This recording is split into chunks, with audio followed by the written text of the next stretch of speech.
전 세계를 위기로 몰아넣은 C19 사태에서 가장 원성이 빗발치는 한 인물이 있습니다. 바로 초기 대응에 완전히 실패한 테오드로스 WHO 세계보건기구 사무총장인데요. 이미 change.org.com에서는 이번 C19 사태에 책임을 지고 물러나야 한다며 테오드로스 사무총장에 대한 사퇴 청원까지 진행했었을 정도입니다.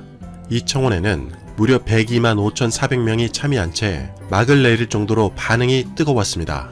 하지만 그럼에도 불구하고 여전히 테오드로스 사무총장은 전혀 사퇴할 생각이 없어 보입니다. 그렇다면 다음 WHO 사무총장 선거는 2022년에 치러지게 되는데요. 그런데 난데없이 한국이 차기 WHO 사무총장이 유력하다며 한국을 물리치고 일본이 차기 WHO 사무총장을 배출해야 한다며 군부를 지피기 시작했습니다. 일본은 지금도 자신의 코가 석자일 정도로 아찔한 상황인데 WHO 사무총장까지 노리다니 충격을 금할 수가 없는데요. 심지어 일본은 고령자의 집중치료를 젊은이에게 양보하자라는 양보 카드가 화제가 되어 세간의 문매를 맞고 있다고 합니다. 어떠한 소식인지 확인해 보도록 하겠습니다.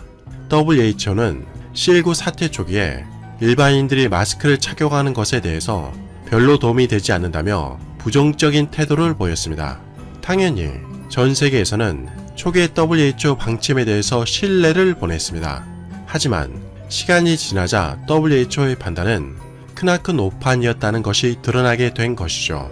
결국 한국 등에서 마스크를 착용해서 획기적인 성과를 보이자 WHO는 이제야 마스크 착용이 일상화될 것이라면서 전혀 다른 태도를 취해 상당한 비난을 받았는데요.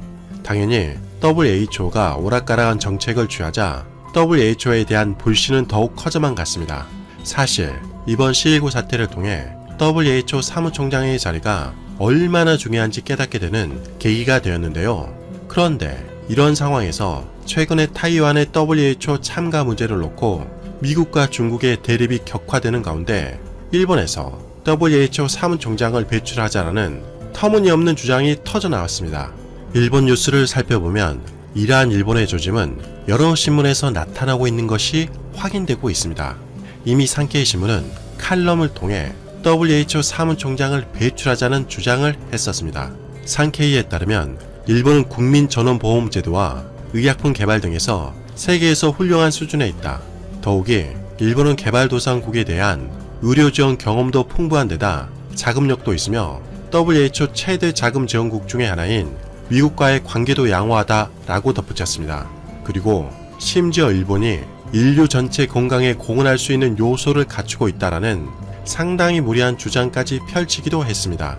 일본은 C19 사태 초기에 호화 유람선 다이아몬드 프린세스호의 승객들을 방치하다시피 해서 전 세계로부터 비난을 받은 적이 있다는 사실을 금세 잊어버린 모양입니다.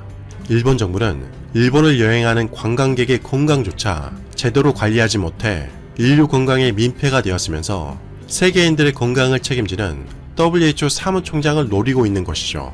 그러면서 산케이 신문은 본격적으로 본색을 드러내기 시작했습니다. 산케이에 따르면 한국이 C19 대응을 통해 세계적인 명성을 얻었다며 차기 WHO 사무총장 선거에서 한국이 참여할 것으로 보인다라고 경계를 하기 시작한 것입니다. 그리고 일본이 WHO 사무총장을 노린다면 지금부터 신속하게 준비해야 한다며 일본 정부가 하나가 되어 G7 국가를 상대로 지지를 확보할 필요가 있다고 강조했습니다. 일본 매체 FNN 프라임은 몇 발 더 나아가 상당한 논란이 되기도 했습니다. 지난 5월 21일 FNN 프라임 기사에 따르면 아예 대놓고 2022년 WHO 사무총장을 일본이 배출해야 한다고 주장한 것입니다. 그러기 위해서는 2022년에 아베 정권과 일본 정부가 힘을 합쳐 WHO 사무총장 선거에 입후보해야 한다는 것이죠. 기사에서는 일본이 WHO 사무총장을 해야 하는 이유에 대해서 이렇게 설명했습니다.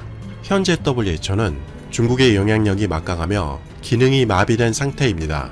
하지만 일본은 WHO 운영을 담당할 수 있는 인재들이 많기 때문에 WHO를 내부부터 바꾸는 개혁을 실행하기 위해 일본이 나서야 한다고 기사에서는 보도했습니다. 과연 일본의 WHO 인재가 많은 것이 사실일까요? 일본은 인재가 그렇게 많다면서 전 세계적 위기 상황 속에서 그렇게 대단한 인재가 왜 모습을 드러내지 못하는 것일까요? 마치 일본에서 한 번도 등장한 적이 없다는 전설의 축구 일군처럼 일본의 현실 인식이 참담한 수준인 것 같습니다. 또한 일본 매체 프레지던트 온라인도 비슷한 반응을 보였습니다. 지난 5월 20일 기사에 따르면 현재 WHO는 비정상 상태인데 WHO를 정상화하기 위해서는 일본에서 사무총장이 탄생해야 한다는 것이죠. 장장 4페이지에 걸쳐서 왜 일본이 WHO 사무총장을 해야 되는지 설명을 곁들였습니다. 그만큼 일본이 WHO 사무총장을 배출하고 싶다는 의지인 것 같은데요. 그런데 과연 일본에서 WHO 사무총장을 배출할 자격이 있을까요? 절대 그렇지 않다는 것이 세간의 평가입니다. 사실 그러한 흔적은 굳이 다른 국가를 볼 필요도 없이 일본 곳곳에서 확인할 수가 있습니다. 그 예로 일본은 지금도 통계를 조작하고 있다는 소름 돋는 기사가 나온 것입니다. 지난 5월 24일 니혼게이자의 신문에 따르면 C19를 통해 안타까운 일을 당한 사람이 추가로 200명이 넘을 것이라는 경악스러운 기사를 보도했습니다. 니혼게이자 신문에 따르면 일본의 국립감염연구소에서는 인플루엔자 신속 파악 시스템 자료를 발표했습니다. 그런데 그 자료에 따르면 지난 2월 17일부터 3월 29일까지 도쿄에 있는 23개 구에서 폐렴 등으로 안타까운 일을 당한 사람이 지난해보다 무려 매주 50명에서 60명을 웃돌아 총합이 200명이 넘는 것으로 파악되었다는 것입니다. 도쿄는 그 기간 동안 C19로 안타까운 일을 당한 사람이 16명이라고 발표했었는데 200명이 훌쩍 넘을 수 있다니 사실상 통계를 조작한 것 아니냐는 의심을 받을 수밖에 없는 것입니다. 이런 일본이 만약 WHO 사무총장을 하게 된다면 WHO를 개혁하기는커녕 더욱 경랑 속으로 빠져들 수밖에 없을 것 같은데요. 이제는 일본의 의료기관마저도 일본 정부를 믿지 못하는 어처구니 없는 상황까지 발생했습니다.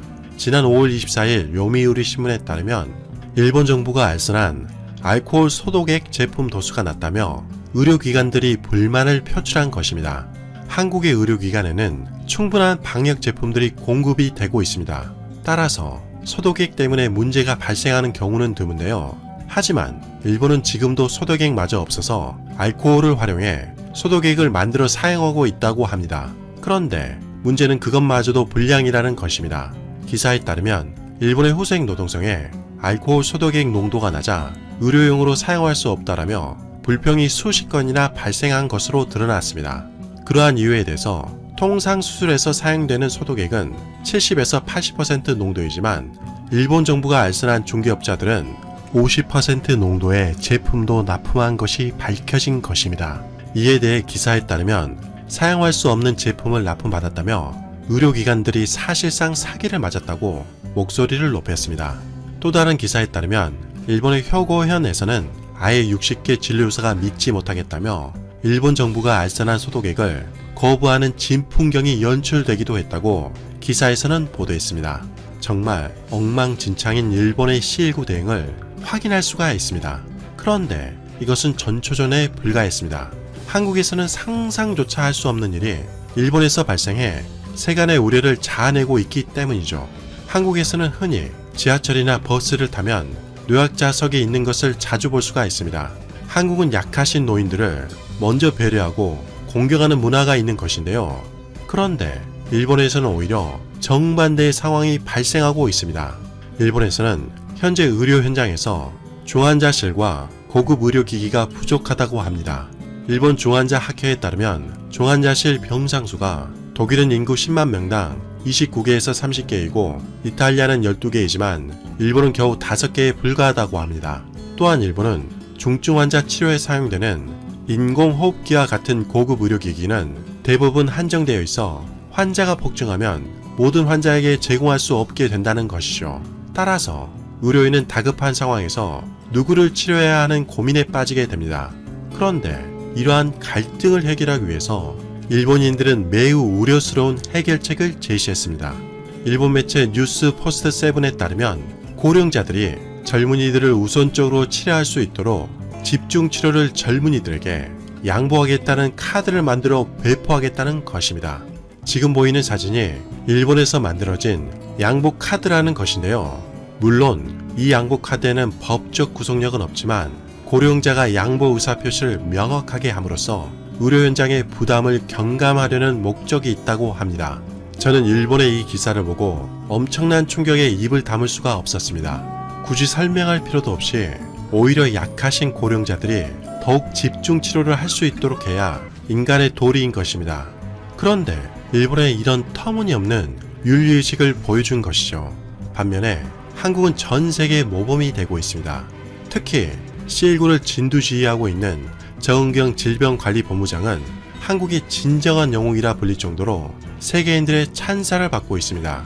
정은경 본부장은 한국에서 2월 중순부터 집단 감염이 발생해 감염자가 폭발적으로 증가하자 그때부터 흰 머리카락이 눈에 띄기 시작했고 잠을 거의 자지 못해 수척한 모습을 보이기도 했습니다. 그때 당시 기자회견에서 수면 시간을 묻는 질문에 대해서 정은경 본부장은 이렇게 덤덤하게 말했습니다. 1시간 이상은 자고 있다. 과연 일본이 세계를 열광하게 만든 정은경 질병관리본부장의 뛰어난 리더십을 보고도 WHO 사무총장을 입후보할 자격이 있는지 되묻고 싶습니다.